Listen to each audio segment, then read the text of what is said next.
যেখানে এক রাকাত নামাজের সওয়াব 500 রাকাতের সমান। এটাই মুসলমানদের প্রথম কিবলা। এই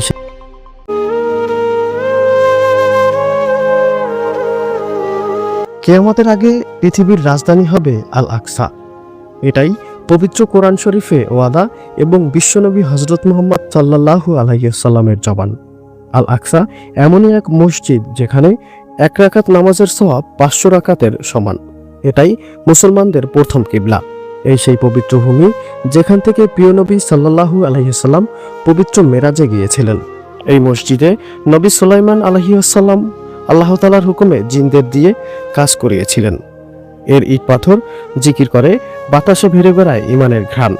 আজ সেই পবিত্র মসজিদ রক্তে রঞ্জিত, আর বিশ্বের মুসলমান দেশগুলো নীরব ভূমিকা পালন করছে। আল আকসা মসজিদের পাশেই একদিন দাজ্জালকে হত্যা করবেন ঈসা আলাইহিস সালাম।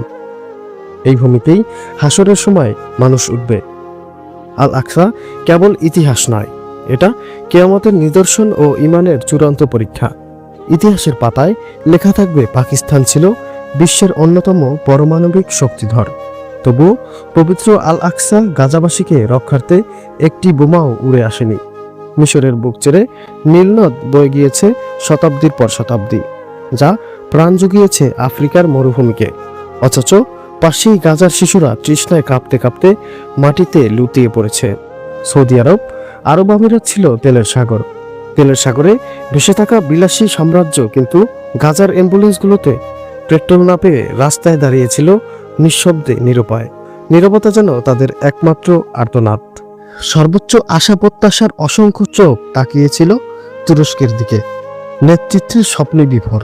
তবুও গাজার জন্য তারা কিছুই করল না। না রসদ সামগ্রীর সাহায্য, সামরিক সহযোগিতা, না নিরাপত্তা নিশ্চয়তার কূটনৈতিক আগ্রাসন। গোটা বিশ্বের মুসলমানদের ছিল 50 লাখ সৈন্য, ছিল ট্যাঙ্ক, ক্ষেপণাস্ত্র, যুদ্ধবিমান, স্যাটেলাইট, গোয়েন্দা বাহিনী, ছিল আধুনিক প্রযুক্তি, এমনকি হাইড্রোজেন পরমাণু বোমা। কিন্তু গাজার আকাশে একটিও ছায়া পড়েনি, গাজার দিকে কেউ হাঁটেনি। সবকিছুই থাকবে ইতিহাসে। সবচেয়ে করুণভাবে লেখা থাকবে বিশ্বের মরল দেশগুলো নীরব ছিল, মৃত্যুর চেয়েও গভীর ছিল সেই নীরবতা। সোমবার বাংলাদেশের বিভিন্ন জেলা ও উপজেলায় গাজাবাসীকে রক্ষায় আবাবিল পাখিকে আরেকবার হুকুম দেওয়ার জন্য মহান সৃষ্টিকর্তার গায়েবী রহমত চেয়ে বিশেষ দোয়া অনুষ্ঠান অনুষ্ঠিত হয়েছে। পাশাপাশি গাজা যখন রক্তাক্ত, তখন পৃথিবীর নিরাপত্তা অপরাধ। নিরীহ মানুষকে হত্যা, ধ্বংসের প্রতিবাদে বিক্ষোভ মিছিল অনুষ্ঠিত হয়েছে। খোকন আহমেদ হীরার বিশেষ প্রতিবেদনে নিউজ ডেস্ক। প্রিয় নবী সাল্লাল্লাহু আলাইহি ওয়াসাল্লাম পবিত্র মেরাজে গিয়েছিলেন। এই মসজিদে নবী সুলাইমান আলাইহিস সালাম